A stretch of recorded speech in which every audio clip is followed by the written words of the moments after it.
My life was perfect before. 2 years ago, 27-year-old NICOLE CROISSANT became just one of the many faces of addiction when she first snorted heroin. How long did it take before snorting wasn't good enough anymore? Honestly, just a couple times. Next came needles, sometimes twice a day. The cost was both physical and financial. Anywhere from $20 to $300. A day? Yeah. NICOLE, where'd you get your heroin? Chicago. Like so many others, hers was a 200-mile round trip down the heroin highway, east on I-80 through rural Illinois to Chicago and back to her home in Spring Valley. We're coming into Spring Valley now. In 2005, when we first met Tim Trevere, he was an undercover officer fighting heroin use in towns like Spring Valley and Princeton. Safe to say you look a little different today than you did the first time I saw you?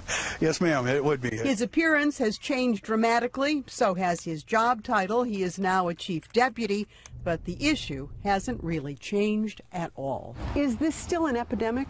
Oh, most definitely. Statistics bear that out. In Will County, for instance, in 2000, there were just 5 cases of accidental heroin overdose deaths.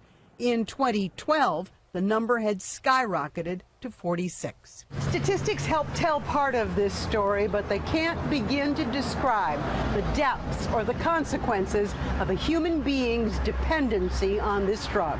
Or a community's devastation. In Naperville, from 2011 through 2013, there were 12 reported heroin deaths. Everybody thinks that this is a charmed place to raise children, but there are still all these temptations. Town leaders reacted, and support groups like KidsMatter and ParentsMatterToo began providing answers to questions for teens and their parents and making some progress. We have seen a decrease in the deaths, and that's terrific. But I know that heroin is still readily available. Out of more than 200 heroin addicts Tim Trevere says he's encountered, only 3, he says, have successfully, to this point, beaten their addiction. That's a pretty gruesome statistic. It is very gruesome, yes. They got to want it, you know, and they got to want to change their life around. An attitude that applies not only to someone like NICOLE, but to an entire state. We didn't try to hide it. And I think that's one of our greatest strengths. We said there is a real problem, and we are going to pull together and create a solution.